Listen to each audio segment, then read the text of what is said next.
Hey, Mike here, and I've got some really exciting news to share. So over the past while, I've been working on something totally new, and I'm finally ready to start talking about it. And it is that I have just launched a brand new plugin company called Carve Audio. Now, the goal behind Carve Audio is simple. It's to make plugins that sound incredible, inspire creativity, and make your workflow faster without overcomplicating things. And I'm kicking things off with our very first release, which is called the Smashburger Compressor. I was really hungry when I came up with the name.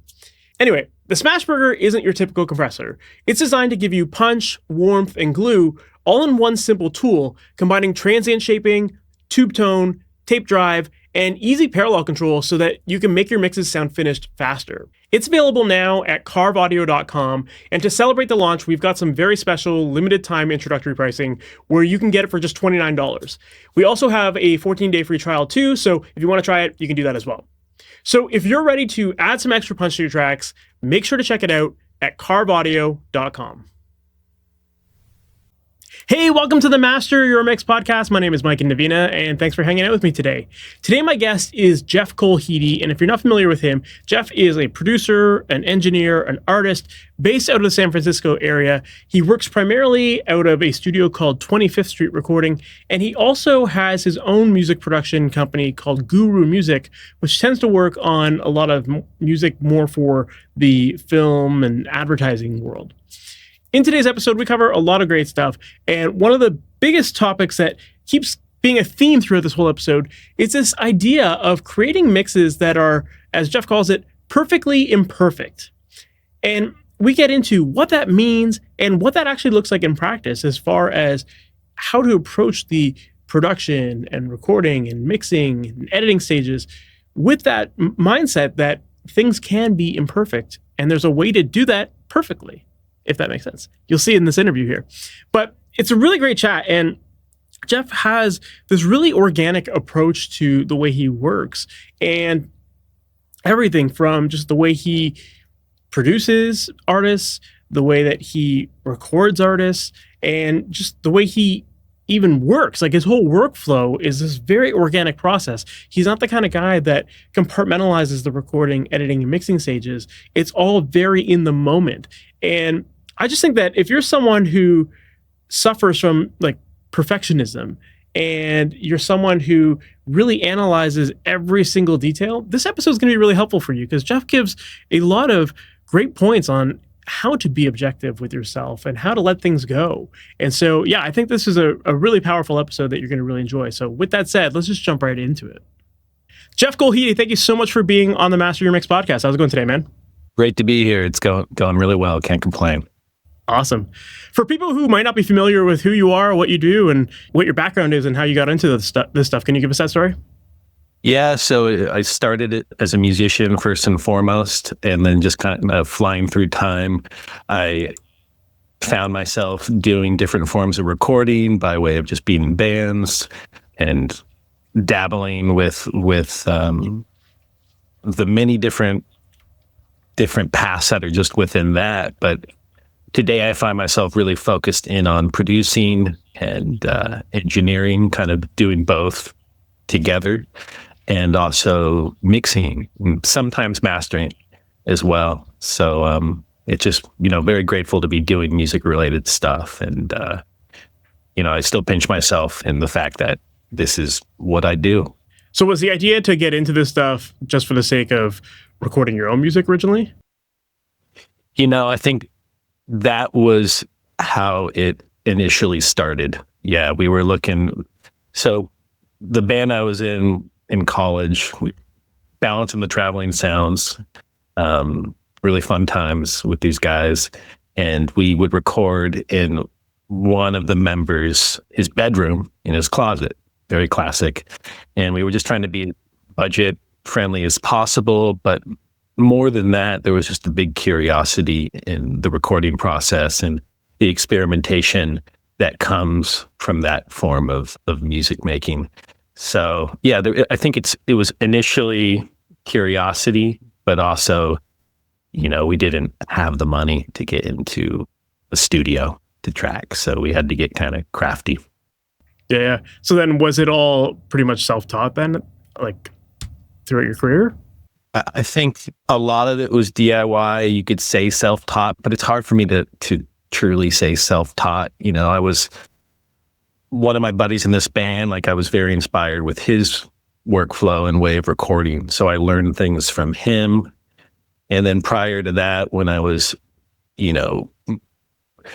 learning how to play an instrument, saxophone, my teacher identified somehow that I had an interest in recording. So he kind of showed me little odds and ends, when I was in middle school. So there were different pieces that I feel like I was taught, and then eventually, they kind of all came together. And college, there was a couple recording classes. They didn't go too deep into it, but some fundamentals were learned. But I think ultimately it was trial by fire, like finally getting the opportunity to work in a recording studio. These guys took a chance on me because they knew I was a musician, and I think they needed to track horns sometimes in the studio. So like, let's bring him in. And so I learned real quickly through them. It was very intense. And that trial by fire, I think ultimately was maybe not the healthiest approach, but it was helpful, and it got things moving for me in this path. Nice.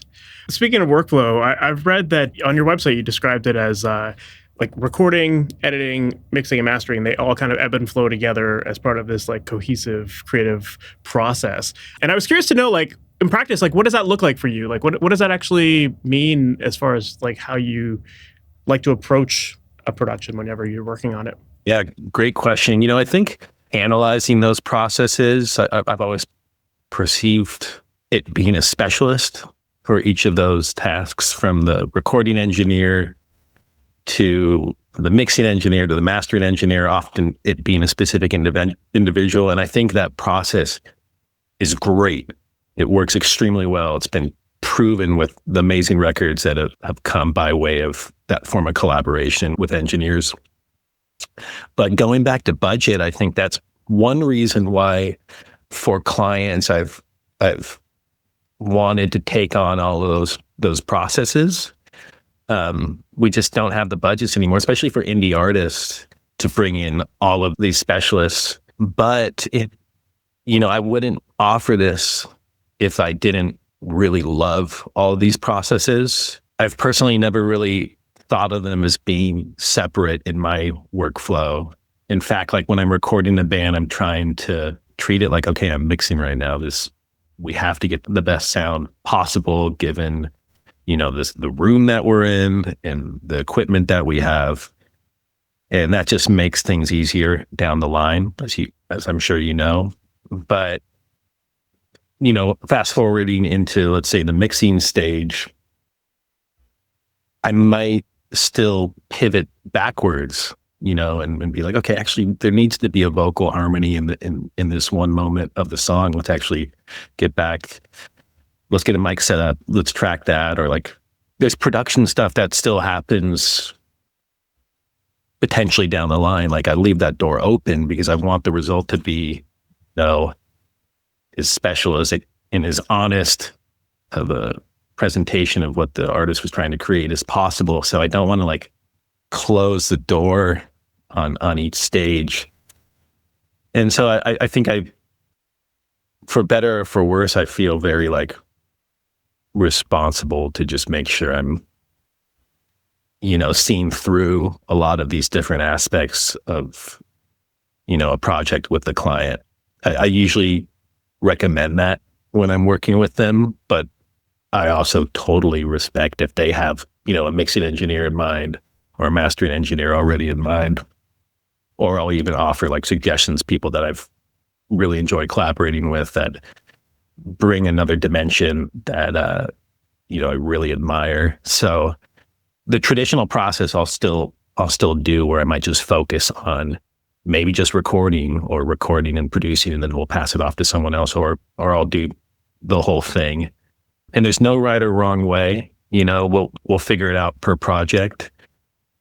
But again, ultimately I'm just grateful to be doing this stuff. And, it doesn't feel like a job. and it's just a lot of fun. For sure. So then it sounds like for you, it's like it's actually all happening at the same time. It's not just like a vision thing where you're thinking about the mix, but you're focusing only on tracking right now and thinking like, oh, I need this and this for the mix. Like you're actually like kind of mixing it as you go along, right? Yeah, totally. You know, again, it's project dependent, but one way that I might track an ensemble, this might get kind of granular and more nerdy for the engineers listening in on this, but you know, if I record on Pro Tools, I'm in a studio like this, I will sometimes have kind of a mix template already set up in Pro Tools, and I'll use, you know, all analog hardware minus the Pro Tools, and get balances on the board, get all that stuff right. And then when in Pro Tools, I'll keep the balance at 0. But I might do the panning in Pro Tools. So that way, when everything is said and done, I've gotten this close to the sound that I want to get in the tracking phase. Would I take it back home to start doing post-production and mixing? It's, you know, the faders are at 0, but it sounds like how it was when we were tracking. So it's I kind of do an analog digital approach quite often in that way, because it just makes things easier. And recall, as you know, like it can get messy if you need to go back on a board to try to get everything set up again. So is that just a matter of like gain staging then to make sure that your faders can live at 0, but it's kind of already pre-mixed just based on your gain levels on the way in? Yeah, so gain staging on the console that I'll use. So yeah, keeping everything at 0 in Pro Tools. And budget too is another reason. You know, I usually need to move pretty quickly, and so it just helps the process. But you know, if a client has a little bit more spaciousness to take their time on stuff, then you know, there's more opportunity to not necessarily have to do that. Even though I don't think that approach is cutting anything. It's not diminishing quality per se in any way, but like we can try more options. We can test things. We can track the tape.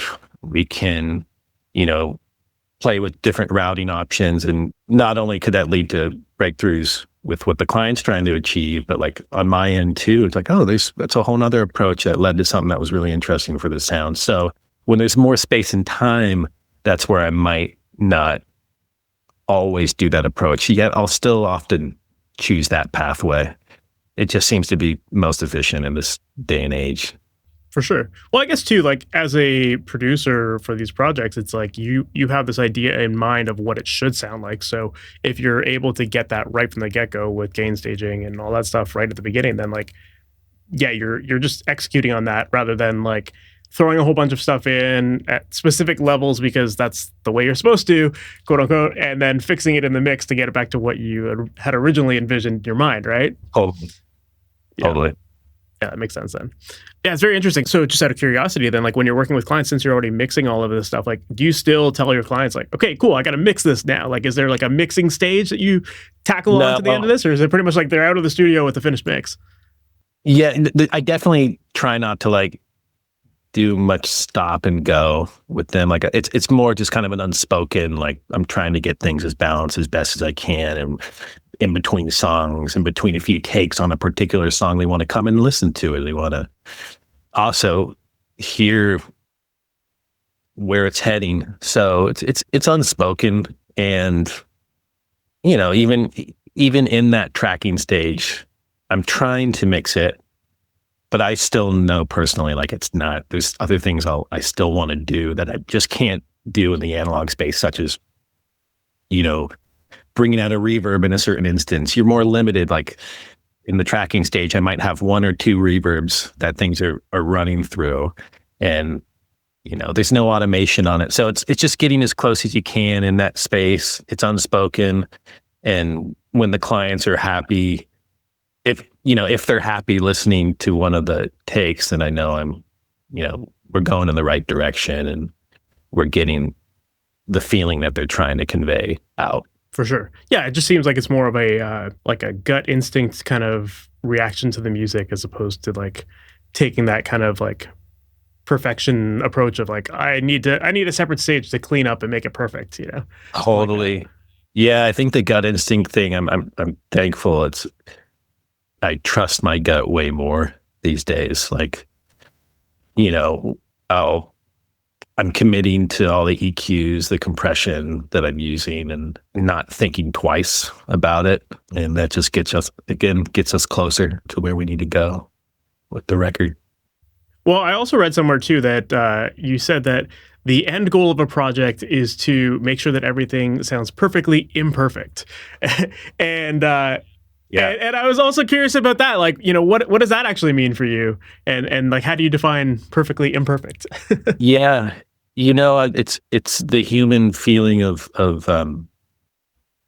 that you're trying to get out in your music. That's the message. That's the emotion and the energy that's coming out of it. And so when I say perfectly imperfect, it's like we are imperfect, and human beings are imperfect. And so I don't want things to be too slick, too corrected. You could, like, an example could be like too pitch corrected. You know, you want those emotions, those squeals, those like a break of a voice to sometimes, like, if it comes out and it feels right, then like, why would you change that? And, you know, it's like a guitar player, a young guitar player that, you know, they buy their first amp, but they get the big one. And then as you keep playing, you're like, no, I actually want the smaller amp. The tone's great, and also I can lug it around more easily. And the point of the amp is that, mentioning this amp kind of situation, it's just like less is more. You don't need to, things don't need to be super hyper and super slick, in my opinion. There might be a style of music, an artist that wants that, and then that is their kind of honest, you know, intention, and we're going to go for that and make it a big production and whatnot. But yeah, I think as I traverse further into this funny industry, I'm trying not to overthink it as much and just keep things as authentic and as honest as possible. And that approach, you know, to me feels perfectly imperfect. Love it. Well, I was also curious, and you kind of touched on this too, like how you balance your vision for what is acceptable imperfection versus an artist's, right? Because as a producer, you hear things that maybe sound magical to you, but to an artist, they might be thinking, well, I maybe could have done that better, or like, you know, like that little vocal squeak or whatever, like that's not supposed to be there, you know? So like, how do you balance that and you know, figure out what's best for the song? Yeah, well, I totally understand that feeling too. Like, you know, I'm a music artist at heart, and I know when I'm working on my own music, I overanalyze it and the nitty gritty. And so it's just, again, trying to find that acceptance of like, okay, I can't fully get out what is in my head, but how close can I get? Maybe I'm a cynic, but I don't think it's achievable to get exactly the idea that's in your head out on, you know, in our reality. But you just want to get close. And if you're still getting that, if some of that is coming out, that's really special. And ultimately the listener is interpreting your song in a very different way, perhaps. So it's like, you shouldn't have necessarily so much attachment to how it's going to be perceived. With no matter what, it's going to be perceived in a varied way to the listener, which is amazing. You know, there's multiple contexts to what you create. So I don't know if that answers the question, but Yeah, well, it actually ties into something else that I was curious about, which is the fact that you are a musician yourself. And so, like, I know a lot of the people listening to this, they are working on their own music and they find it hard to be objective about what is acceptable and, you know, what needs perfecting. And I know lots of people that never finish mixes because they're just constantly on that quest for like the next tweak that they think they can do to their mix that's going to make things better, right? So as far as creating that objectivity, especially when it's your own stuff, like, do you have any tips there? Just, you know, as far as like ways to just let go or identify when it's time? I think a lot of what I've been describing, the whole perfectly imperfect type of approach, is what I tell to myself and when I'm creating, and just getting to that, again, acceptance of I did the best I could, given my knowledge, given my voice right now, and like getting this out. At the same time, I will still analyze it, and I will still maybe re-record, do various takes and again, but there's an end point. I think it's really important to try out any kind of idea that you have, any kind of approach that you want to do. You're not going to know until you try it, and that can take a long time, and that's totally fine. But when you expelled that, really, one has to really ask, like, have I gone too far? Like, I've tried enough things. Of these things that I'm capable of doing, like, what felt the most authentic? And so that's where you have to just come to an acceptance. So that's when I'm creating my own music, it's the same story. And, but it's worth it. And as it relates to what I do with clients, I feel like it helps me understand their process and what they're going through, because I have to go through it too. It kind of connects us. When I'm making my music, there actually is a little bit, like, I give myself some time, not gonna lie, I give myself some time. And but it's an opportunity to try approaches that I might not do with my clients, because again, usually we're moving quickly. So it's unlocked different recording techniques or different effects, different plugins that I don't think about using as much. So it's kind of like, it's helpful with how I work with my clients, because it's just a fun experimentation realm when I'm doing my stuff. So it's a win-win. And, but yeah, I'm sure you can relate. Like, just when you're creating music, it's so easy to get caught up in things and get stuck. But I feel like one of the things that I found really helps me is just like making dedicated practice time as much as possible. Like, block off a time where like you can experiment with stuff, and if it sucks, it sucks. If it's great, it's great. Like, you're just experimenting and learning along the way. Because to me, it's like anytime I'm working on any of my own music, it's like if I start experimenting, I've kind of gone off the rails from like my original vision and like my focus of where I'm going with a mix, right? So I find that just like having dedicated practice time where like the things don't matter and it's not like an active project that I'm on, like that to me is like, that's where I learn a lot. But yeah, also I guess sometimes too, like when you are writing and it is your own music, like sometimes that creative thing, you're like, I want to do something different with my music. So if that's the case, then, I guess you can spend the time to mess around, but know that it could go sideways. So, yeah, don't get stuck in it for too long. Yeah, exactly. Do you feel like, so when you're working with clients or you're working on your own material, like, do you find that you have a certain part of your process that like defines when you're done? It's probably just, it's the mix stage. It's when we've gotten together again and just done any kind of revisions, any little tweaks, little odds and ends.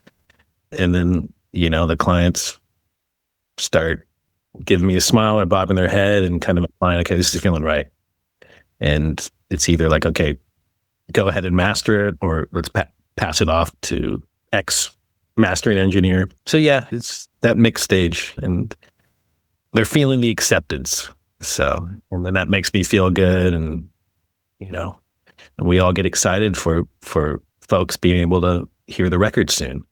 Fair. So I'm gonna push back on you on that, what you just said there. Like, you did say earlier that you kind of blend your mixing stage with all of the recording and everything too. So yeah, what is that? Do you consider the mix stage to be more of like the revision process after someone has left the studio with their let's say rough mix, I guess, and then they come back with a couple notes? It's like, is that what the mixing stage typically looks like for you then?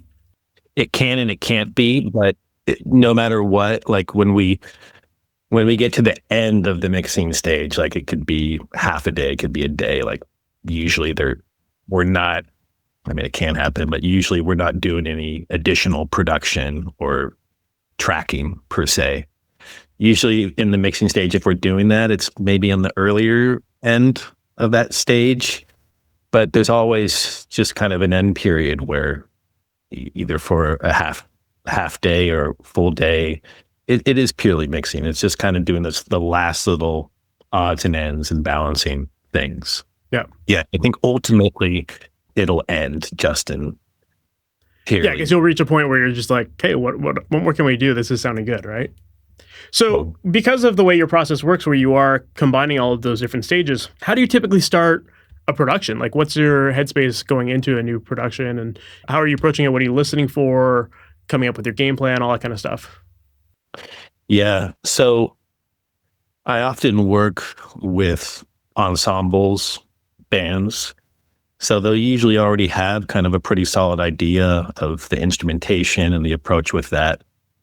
But, sometimes I'll get together with them before we record, or even just listen to some voice memo recordings that they had in a rehearsal space and kind of offer suggestions as far as arrangement or instrumentation. But I ultimately just have a ton of trust in these talented artists' capability with, what they play. And so my goal typically is just to capture them and like help push them and their sound. And if I contribute anything in production, it's usually after the initial tracking dates, and it might be back home at my space where maybe we need to add a synthesizer, and okay, I have some synths, I'll add that. Or maybe there needs to be some horns added, and if it makes sense, like maybe I'll add that stuff. But I really try to encourage the clients to do as much of it themselves, because they are, more than capable of it. And I think it's more, again, honest to their sound. But yeah, and then, other production aspects, if it's like less band, if it's more of a electronic or a hip hop thing, that's where I might get more involved with programming and like doing additional drum loops or sampling and etc. It's really project dependent, but ultimately I'm trying to work with what the client, what they are presenting, and I'll only offer any musician type of stuff from myself if it actually makes sense. Yeah, it seems like you take a very like organic approach to all of this stuff. It's just like preserving what's happening in the moment, or what's there in the tracks, and just really trying to capture that in the right way, and whether that's in the tracking stage or while you're mixing it as well. I mean, I certainly try to, but I'm always like, the people that I have admired growing up, so much of their approach is from that certain era where like they were limited way more than ourselves these days, where they didn't have a digital audio workstation. They were tracking a tape, they were cutting things up, and everything was so incredibly tactile. And so I'm really influenced by being as organic as possible. But I also totally confess that I use a lot of digital tools just because it's so helpful and it gets us moving more quickly. But it's great that we can utilize both now, find ways to get a workflow that gets us to the finish line. Fair. With that organic process in mind, like, do you ever find yourself like purposely trying to limit your options? Yeah, definitely. I think, just going back to the recording side of things, I'm limited with the mic choices, the preamp, compressor, etc. choices, just stick with that. So there's limitations in each of the stages, but when you get to the next stage, some doors, some opportunities open up to, if you want to add some more things, you can do that. But I do try to not go overboard in adding certain things, just try to stay as minimal as possible and remind myself like, hey, we're not trying to, again, make things too slick. We want to just try to capture those initial moments when we were tracking the artist or band. For sure. I feel like that's kind of like the story arc of an engineer, right? It's like these days, like when you are getting started, you're typically just working out of your bedroom. You've got like an interface and maybe a mic, like it's super simple. So you have to like learn to just like take that organic approach of like, let's make the best of what I've got. But then like you read more and more and you learn about all this gear, and then you get in your head that like, I need all of this gear. I need all of these tools. And then like people try to like chase that for a long time. And then they realize once they've got it, they're like, oh shit, I've spent so much money on stuff I don't use, and I can just simplify it again. Right. So Totally. I feel like thankfully I'm starting to slap myself out of that mentality, but it's hard. I mean, like, it is very much a gear fiending industry where we feel like we need something else to kind of get us that sound, and it's not the case. Certain tools really help us, and of course there's those tools that are just essential, and we know what those are.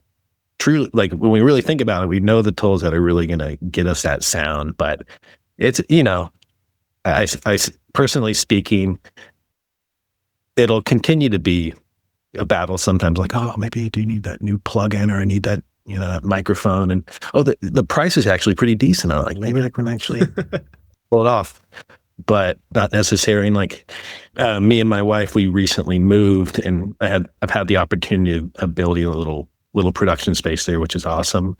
But I've had to think more about those limitations and what I actually need due to budget. And, it's really not much. It's just make sure the room sounds good, make sure you've tuned it right. And I will say it's wonderful how reasonably priced recording equipment is now. Like your whole ethos with what you're talking about is how to make things accessible for artists and whatnot. And as I was building out this space, I'm so thankful of companies like Behringer. I needed like an 8-channel DI to connect synthesizers. I've seen the price on these things, but I say, oh, Behringer's got one. It's like a fraction of the cost, and it's going to get the job done. One has to really think about what they actually need, because it can be such a money suck. And this industry is already challenging enough to try to make a decent living. So don't get caught up in the gear feeding, like really think about what you actually need and appreciate that. But consumerism can enter into our realm. Totally. It's also check. We have to talk about it. We got to have our group chats. Yeah, we love nerding out about this stuff, right? We love talking about the gear as if like it's it's fun to play with. So like, because really of that, fun. we want to do more of it. But yeah, it can definitely be a trap. Yeah, I mean we're recording this like just after Black Friday, and like even the other day I was like, man, there's like 2 or 3 plugins out there that are only like $5 or $15 or whatever. And I'm like, do I still actually need that though? Like, even though like it's not much money at all, but it's like, why? Like, I've never once thought I needed a tool like that. So why am I spending money just because it's a great deal? Like, so it's such a trap. Yep. Yeah, absolutely. I want to dig into some of your recording stuff, because one of the things I think you do really, really well is the way you track drums. And in particular, like, I think you do a great job with tracking like really dry, dead sounding, tight drums. Like, I think that's like, in all of the mixes that I've heard of yours, like those are the things that really shine to me. And maybe because I'm a drummer, so I love nerding out about drums. That means a lot coming from you. Yeah, I'm glad that you feel that way. Cool. Thank you. Like, what is like what does that process of recording drums typically look like for you, especially like when it comes to like more drier side? Yeah, sure. Well, I think going back to like personal taste, I usually like drier drums, that like kind of 1970s type of recording sound. And they were often in dry spaces. And so, yeah, it's a taste thing. And again, it's really dependent on the style of music though, but when it fits, so that's what I'll kind of go with. And the process of that is thinking about the source, which is the musician and their style of play. And then second to that, like what's the kit that they're using, or how can we get that sound combining different kits? And so we need to get that right. And if the drums are right, then everything else just falls right into place. And as far as like the microphone approaches and whatnot, there's like the usual suspects that 85-90% of the time I'll use is like SM57 or SM56, which is basically, it's an older version of the same thing on the snare, top and bottom. And then what is it, the D112, like if they have that at a studio, it works fine. Or like a FET 47. I'll usually use both. I'll put one inside, maybe the AKG inside and the FET 47 outside. I'll usually mic the toms. I'll usually have a mic on the hi-hat just in case. But I think the sound mainly comes from as far as the microphones, how it captures the kit, it's in what I balance the most. It's the kick, snare, and then either like a crotch microphone, which might be some type of ribbon mic. For certain mix, I might use a lot of that crotch mic, and it's just really centered, focused, and old school sounding. And for people who don't know what the crotch mic is, can you describe like where that goes? It sounds obvious, but yeah. It's right above the kick drum and kind of facing towards the snare. You kind of sit it on top of the kick. It's not always in that position. You can just earball it until it's right, because it can easily be more kick and then the rest of the kit, or if you balance it right, like you can get a more even distribution of like the snare and the hat with the kick, etc. So it's at or around that location till it feels right after A/B listening tests. And what are you typically listening for when you're positioning that? I pretend that that's the only mic that we're gonna use, and so is it usable? And I'm listening for what I think is a even balance between the kick, snare, and all the cymbals. Gotcha. Oh, yeah. Cool. And then, of course, overhead microphones. I usually veered towards ribbon mics. The Coles microphones are always a fail-safe. The 4038s. Tom mics, I don't care too much about like them being really amazing. 421s are great. And then let's see here. Oh, sometimes use room mics when I'm looking for a bigger sound than the dry sound that we're talking about. But yeah, I think it's really, if the drums don't sound right, those mics are going to be kind of pointless. It's just capturing what's already there. And also going backwards a little bit, the room. If I track drums, which I often do, here's the usual position, this kit, and we want that dry sound, then I'll bring some gobos, which is like big isolation panels that roll. I'll kind of surround the drum kit a little bit. That will tighten up the sound. But then you get kind of a double benefit. If I have some room microphones, I can mix in that larger sound if need be. But quite often, beyond the drums, there's another ISO booth, and that's a smaller space with which to get that kind of dry sound and really embrace it. So it's really project dependent, but you're definitely right. I veered towards that sound, and when you listen to a lot of the records I helped with, it tends to be that way. So yeah. Well, that's awesome. Like, thanks for that breakdown of all the mics and stuff. And I was curious about like how you're like the room you're tracking in, and are you doing it in tighter spaces? But I mean, the fact that you're recording in the room that you just showed there, like that's a pretty big space. But you are still tightening it up with those gobos, so that does minimize the reflections and all that. How much emphasis would you say is put on like the tuning when it comes to that dry sound? Pretty decent amount. Like I don't get too caught up on like, let's make sure the kit is in the exact same, like the snare is matching the key of the song per se, but we'll definitely put plenty of like shirts on the toms and snare depending on the song. And that's kind of more where I venture into the realm of tuning is like, do we need to deaden things more? And does the snare need to be a thicker type of sound, or does it need to be more of a bright clack? So yeah. And then kick drum too.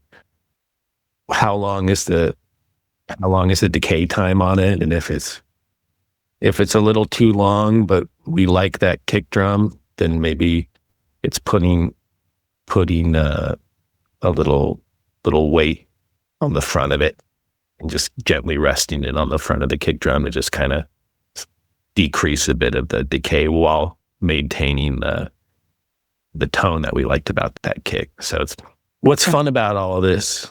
I like to think of it as like tapping back into the fort building as a little kid. You could build things, and sometimes you are making full forts. Yeah. Literally. Yeah. So if you can just treat it as a fun process and like tapping into your childlike ways, it's really cool. And it's a great experimentation phase with the band too. I think when there's enough time, you don't feel too rushed. It's really exciting for everyone to like make sure we're getting these sounds right, testing out the different guitar amps until we've identified the one, and then let's start tracking and have fun. Yeah, absolutely. Well, you mentioned something that I thought was really a really good point to bring up, which was that idea of the sustain and factoring that into the drums. Because I think it's so easy that like people think, oh, I want dead sounding drums, so they will throw a bunch of muffling on it, or towels or whatever. But it's very easy to kill a lot of that sustain on a drum and to just make your drum sound super weak and papery. So like as far as like getting that balance of dry versus sustained and muffling, like you mentioned some shirts, like what are some of the other methods that you like to do to help get that balance of that sustain? And are you also are you tuning with the muffling on there as well? Yeah, sometimes. Yeah. I mean, maybe it's a shirt that needs to go fully over the snare, and that happens to do it. But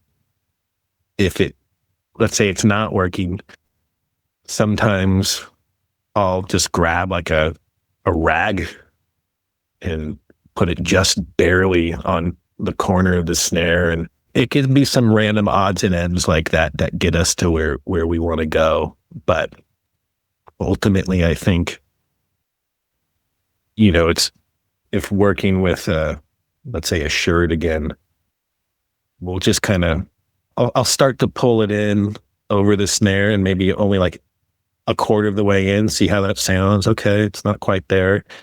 We need to deaden it a little bit more, and then I'll just roll it in even more. Maybe it's 50% into the snare, and the player has to deal with it a little bit. But again, it's fort building, and it's trial and testing, and like trying to get creative and use funny items to get the sound right. Absolutely. But I also think that there was a key detail there that I think some people will miss, which was you were talking about the distance of the muffling into the snare, let's say. That is actually a really big factor when it comes to muffling drums, is like where that muffling lives on the drum. If you put things more towards the center, it's going to kill a lot more than it does when it's towards the edge. And even with something as small as like a moon gel, like putting that a little bit more inwards will help too, right? So so I think it is worth experimenting for people. Like, if you're going to try to kill some tones, like play around with how far inward that moon gel is, or the towel, or whatever it is, to like figure out how it kills the sound. Well, I'm just looking at your awesome drum kit behind you. I notice you have something that's on the snare. Can you explain the philosophy behind? Is it a shirt or some pad that's kind of on? No, I got nothing on there right now, actually. Sticks. Just some sticks. Okay, from here it looks like it's like part of a sheet. No, but so I do have so one of the things that I do use a lot, so moon gels, I love those. The other thing that I love a lot too is there's that thing called the big fat snare drum, which is just basically like, it's almost like just a flat piece of drum skin that you can put on top of your drum. And I find that just really, like, that's one of my favorite tools for when you want something that just sounds really beefy but dry. Like, you throw that on there and it really works well. I've never used that before. I need to try that. Wow. I don't know if I have it accessible, but it's basically just like a flat, like really thin layer of like almost drum skin, and you just put it on top, and it immediately will make your drum sound like more down-tuned, but like in a really pleasant way. Nice. And they also make a couple variations. One of them is like a full skin, and then there's another one that's maybe like a 2-inch wide ring that can just fit around your drum. And you can get them for like toms and stuff too, so they're pretty convenient. Got it. I need to mess with that. Yeah, dude, you guys try them. They're awesome. Yeah, they're literally called Big Fat Snare Drum is like the brand name. Won't forget it. Great. Yeah, but those are great. Yeah, like I've seen so many different ways of muffling drums, but yeah, I find like the Big Fat Snare Drum works really well, or the moon gels, or the towels. There's even things you can get. I think they're called like drum tortillas or something, which is basically like almost like a bandana that you can get for your drums. Oh, nice name. Yeah. Love it. Yeah, but they all work really well, and yeah, it's just a matter of playing around with like how far on the skin it is, or like, like even like gaff tape. Like I've seen people fold up a little bit of gaff tape as opposed to like putting a big strip across, like stuff like that can mess around with it. And even like recently have really started to go deeper with floor tom legs and just the way you position them. Some floor tom legs, if you flip them upside down, they actually change the sustain, like especially with like a DW kit. They're designed for that. Okay. Yeah. Awesome. Like, so the DW legs, it's a typical leg where you have like a straight arm and then like it kind of tapers or kind of comes off to the side and makes like a little shape. I don't know, little shape, right? Like kind of like a chair shape or whatever. But if you flip them upside down, it'll actually shorten the sustain of your drums as well. It's very interesting. Is that typically the case? It's when you flip it the opposite way? Yeah, so if it's just like on the flat or the post, essentially, if it's just on that'll help. Oh, wow.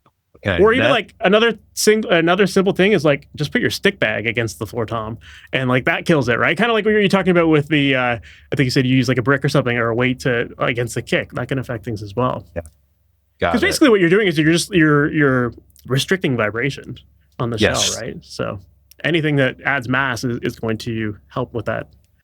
I love that. You didn't like flipping those legs. I'm really excited to try. Yeah, dude, try it out. There's even like, I think Pearl even makes legs that are meant to add sustain. They have like a weird, like they're kind of like hollowed on like on the feet, and you could kind of see through it, almost like a music note. And those ones are designed to just add a little bit more sustain to it. Got it. Little things that most people would never think to do, right? But it can all make a difference. Totally. See, that's again the thing with what we do is there's always something you learn, and it's built on curiosity. You're always like getting new techniques from friends, and it's awesome. It's what keeps things. For sure. I mean, as a drummer, I'm nerdy. I experiment with a lot of my stuff, right? So that's definitely part of it, right? Totally. Yeah. Well, another area of your productions that I also wanted to dig into was the way you handle vocals. And I also think you do a great job with vocals as far as like getting them to sound in your face, but like smooth and soft. Like I don't find like your vocals, like a lot of modern vocals tend to be really bright and harsh, but I feel like your vocals have this like smoothness to them in the top end. And so I was curious about that and like what your process typically looks like for those. Man, I'm glad you feel that way, because that's like, I don't know. My critique with myself is I'm always trying to figure out how to get even less harsh with the vocals. And that's where I might get caught up on microphones and etc. But yeah, I think my approach for it is mainly like, it's the mic choice. Quite often it'll be a tube type microphone, like a U47 type mic, or a budget friendly version of that, to which there are quite a few, which is great. And in the tracking stage, I usually try not to over compress the vocals unless it's like a certain type of rock project. So just being very light on the compressor. And fast forwarding to the mixing stage, what I often like to do is do some focus gain staging.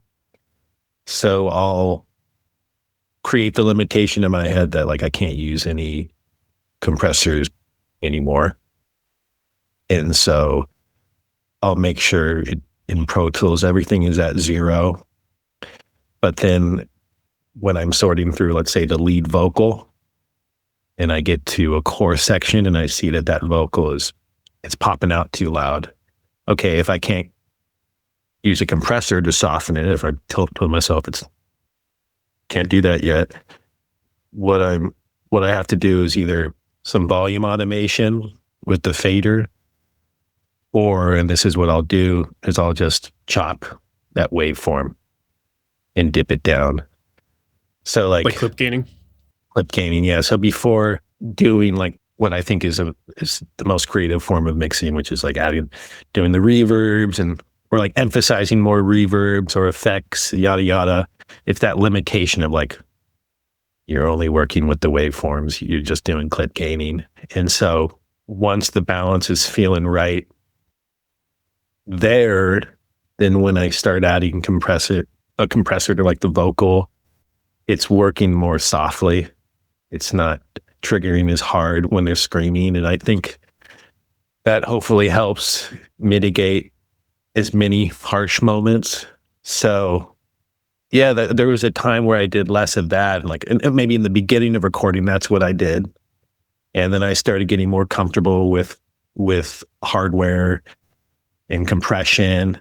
And I really honed in on that. But I think full circle, I really embrace just trying to be minimal and using, the human touch, the perfectly perfect touch to like gut instinct. Okay, it's too loud. I'm going to dip it down there. It's maybe it needs to be boosted in the verse vocal right there. I'm going to chop that clip and then turn that up a little bit. And so it's ultimately boils down to something that feels right or right enough to me. And then once I start engaging more plugins and again, let's say a compressor, it falls into place more easily.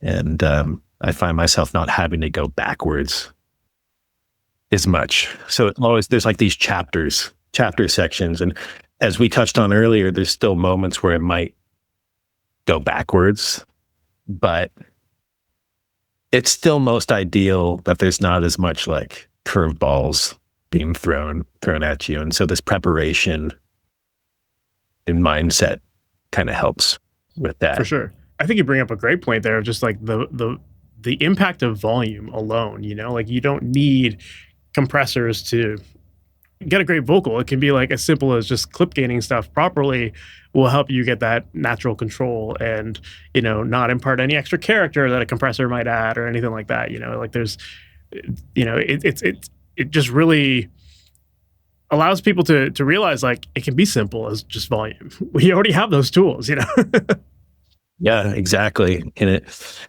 then hopefully you retain some dynamics throughout the song. Yeah, it's amazing. Like a younger me used to think that you really had to throw a bunch of stuff on it to get it right, but it's really just working with less and embracing the source of the musicians and the instrumentation. And those drum sounds, like again, me in the past, I probably would have thought, oh, and you need to go wild with certain things to make it sound bigger, but those things can also decrease the fullness and take away the vibe and the stuff. So yeah, glad I understand that a bit more now.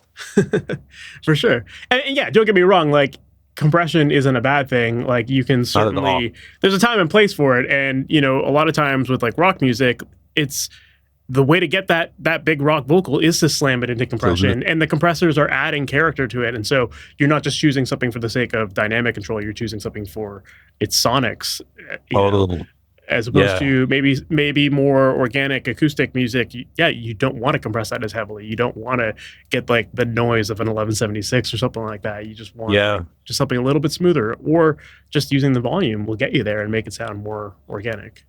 Yeah, I think it's ultimately really important to come into something knowing what the client wants and what you want, and then just like not second guessing the approach. Because like you said, if it is a certain type of rock project, you will probably identify that, I need to use a compressor. Maybe I need to use two to really just get those vocals to have increased edge. And so, it's really, really project dependent, but taking the time to think about what is going to be your approach in that tracking stage. Because with what you're describing, I think it often falls in that earlier process of the project of like, you have to commit to certain things. This backline sound is going to really shape the record. So like choose wisely and go from there.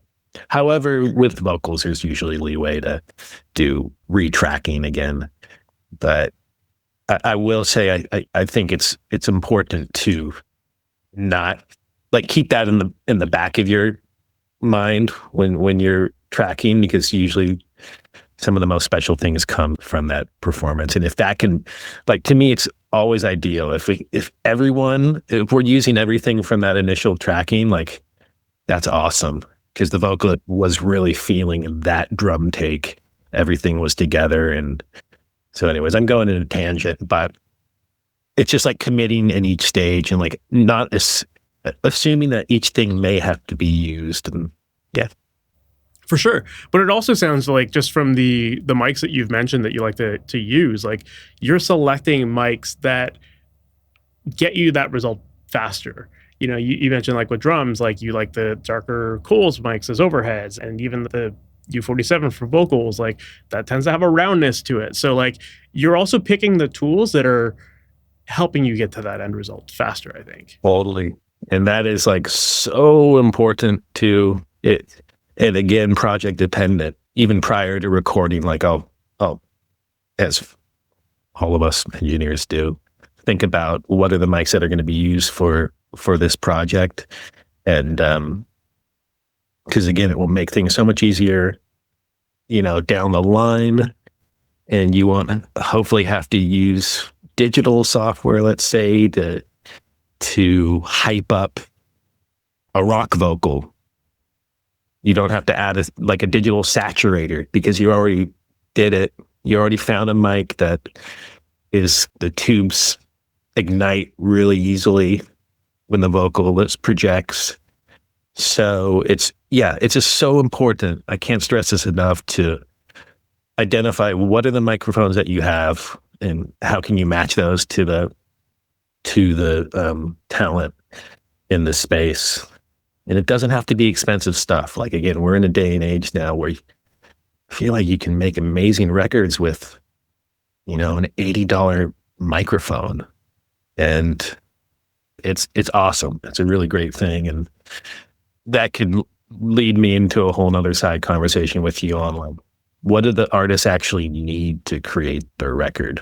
Because it's not necessarily having to get into a large studio for certain projects. And in fact, that might not necessarily benefit the project. Maybe that will kill the vibe if it's, let's say, like a garage band or just lo-fi type of project. So you really have to identify what is going to serve the music that you're creating, and be real honest about it, because it's easy to be kind of seduced by a nice recording facility when it's like not necessarily the case. I was talking to a potential client the other day who wants to get together and just talk shop. I'm like, okay, you know, we can go to 25th Street Recording if you want, but we can also go to my house. It's almost done, and I can show you that space. And clients will often say, no, it's 25th Street. I want to go to the studio, but and I totally get it. It's fun. It's a hang, but I'm always going to be really honest. If it's like, you don't want to record here. Like, it's not going to get you the sound, the budget. Sure, it's like it's a reasonable rate for this type of facility, but I just want to be really respectful of your budget, because most artists are artists and an insane budget. I get it. But anyways. Yeah, I think that there's some people that just want to, like, being in a studio is part of the creative process. It's like, you know, that experience. But I also find too, just like from my own experience, like most clients don't care about the gear. Like they don't know enough about it to really know how big of a difference it makes. And just seeing something cool can sometimes do the trick, you know? Like I've always joked that, like, I wish that someone would sell empty consoles, just like no parts, just like the strip with some knobs. Like, I would love that. You know? You can make a cool space and people would love it, right? Yeah, they see it. It's big. It looks complicated. Yeah. I worked at a studio that was they had just got a new board, and the board hadn't been like completely wired up and set up yet. But in that time, they had it looking like it was there. But underneath the board, they were just using like a shitty Behringer mixer for like a temporary solution. But they were running so many sessions through that, and people were like, "Oh, cool board," you know? And like, yeah, we're not using any of that. Getting the job done. maybe they weren't being honest about it, but I think the funny thing about all this is, again, the gear doesn't fully matter. Yes, you need to have thoughtfully considered like what is the gear that's going to actually get the sound, but it doesn't have to be these like $100,000 console, a $40,000 microphone. No way. It's amazing when you can be in a facility that has those kind of toys, because sure, it makes the job easier, but the price is more justified by the allure of it being, let's say, a 1960s microphone. You can find more budget-friendly options, and it's For sure.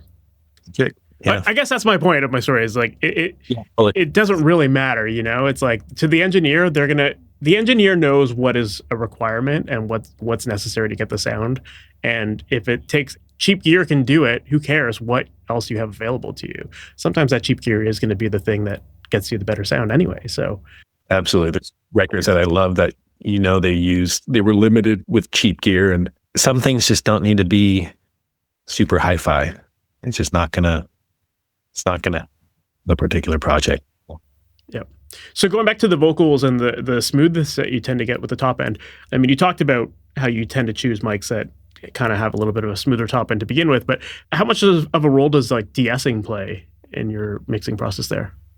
Usually pretty significant.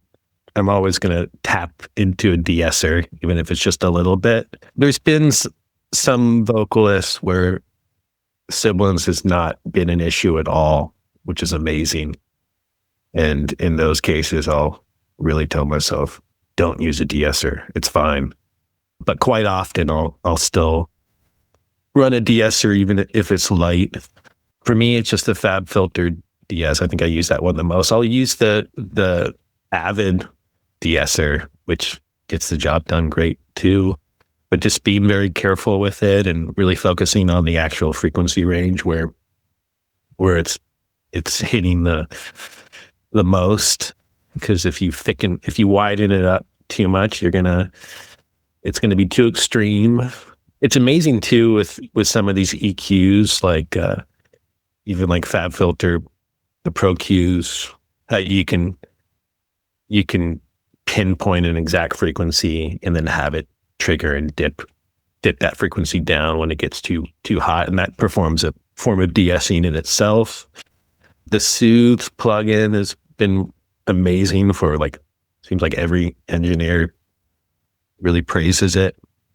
I do think you have to be kind of careful with it too, because it can take off too many frequencies and take away a little bit of some of the sparkle and whatnot.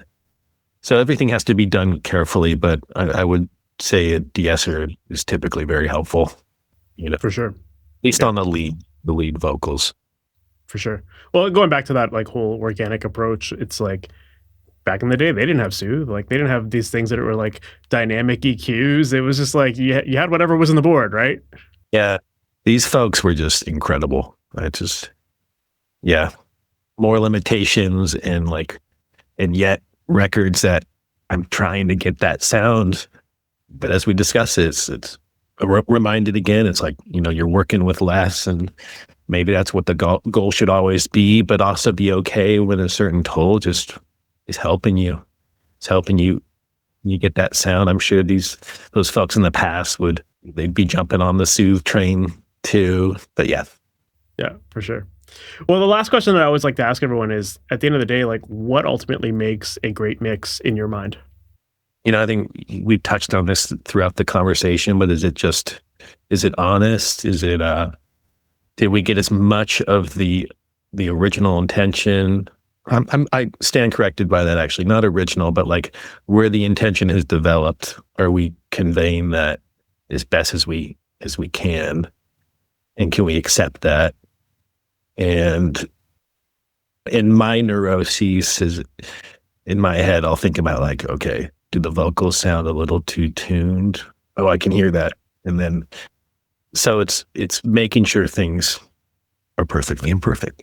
Again, I'll listen to stuff I did back in the day, and I'll feel feel like I went too hard on a certain thing, i.e. like vocal tuning? How are the dynamics in the song? Are the instruments balanced nicely between each other? And then how does that relate to the vocalist? Is it as present as you wanted it to be, or is it too present? And like, how is the sound relating in the space of, I guess the mixture of genres that the music is? But it's also like important to not get caught up on how it's standing up with similar sounding music. It's like, I think ultimately, does it feel right to you? Are you hearing what you want to hear in that music? Are the things that don't necessarily need to stand out, are they being felt? Are they being felt enough? There's a lot of different things that run through the mind on like where it's at, but ultimately, if it's a song that has dialogue and melody, I'm a little biased. I think I really resonate with that, and so I want to make sure that all the lyrics are heard and whatnot. But again, project dependent. So for sure. I know it's a tough question, but I love to ask because I feel like so many people have different ways of describing it, and what really matters to them. So I thought you did a very cohesive answer there. So thank you. Long-winded answer. But all of that stuff matters, right? It's like you can't necessarily just pinpoint it to like one specific thing that get your vocal right and everything sounds perfect. It's like, no, there's so many other factors, right? Yeah. Well, Jeff, thank you so much for taking the time to do this. I really appreciate it. If people want to learn more about you or maybe even work with you, what's the best way for them to do that? Yeah, I mean, Mike was also really great. Really glad you connected with me and love what you're doing. It's really fun to be on this. If folks want to connect, got my website, jeffkolhede.com. That's probably the most direct source to get to me. And there's a contact section in there. I use Instagram as well. So find me on that and feel free to message me on there if you like. And other than that, yeah, just really appreciate the folks that have listened in on this. And if you're considering like a career in this and you enjoy it, it's worth it.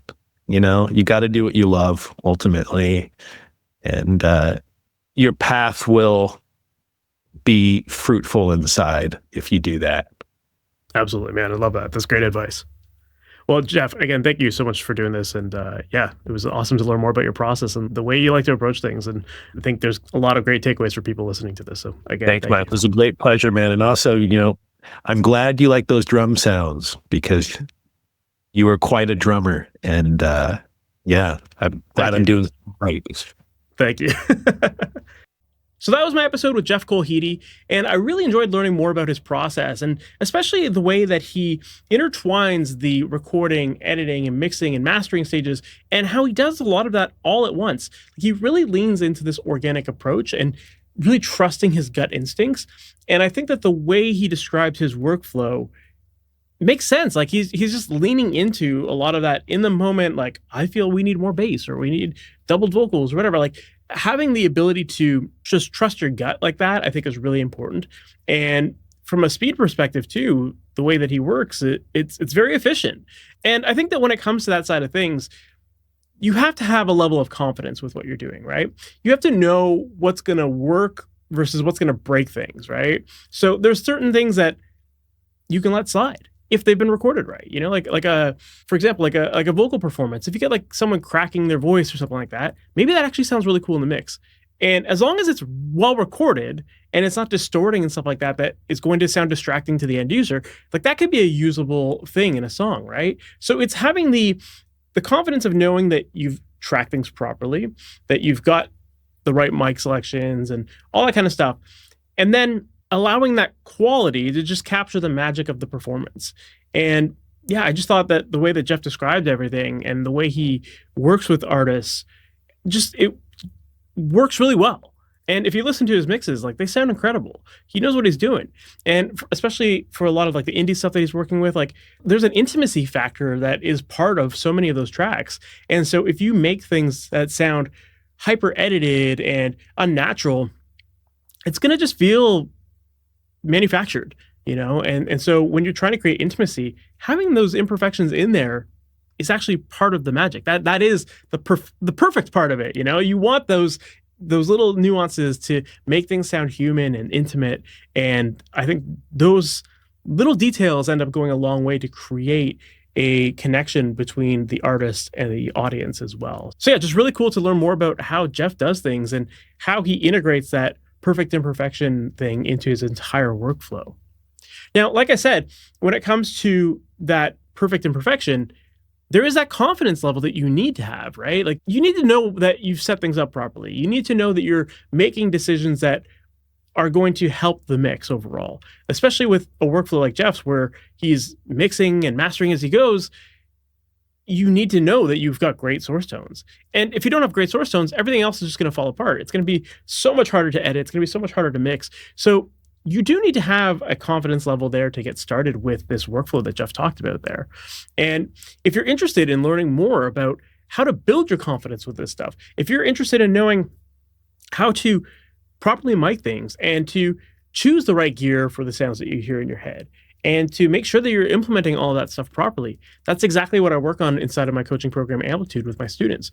We're working on figuring out that sound that you hear in your head and coming up with a game plan for you to execute on that and to know where to position your mics to get the sounds you want and how to then edit things to your taste and mix things to your taste. And ultimately, make sure that that vision that you have for your music comes to life. And when you capture things properly, then you can let some of those imperfections that you want and that make your music magical come through, right?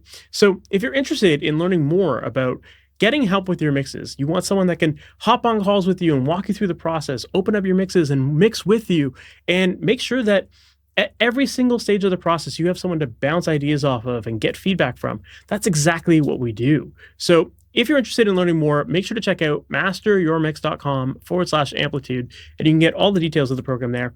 And what I'm offering right now is a chance to hop on a call with me. It's a free call where I'd love to learn more about your music. I'd love to know more about what you're working on, what's working for you, what's not working for you, and to be able to identify what gaps you might have in your current process that could use improvement.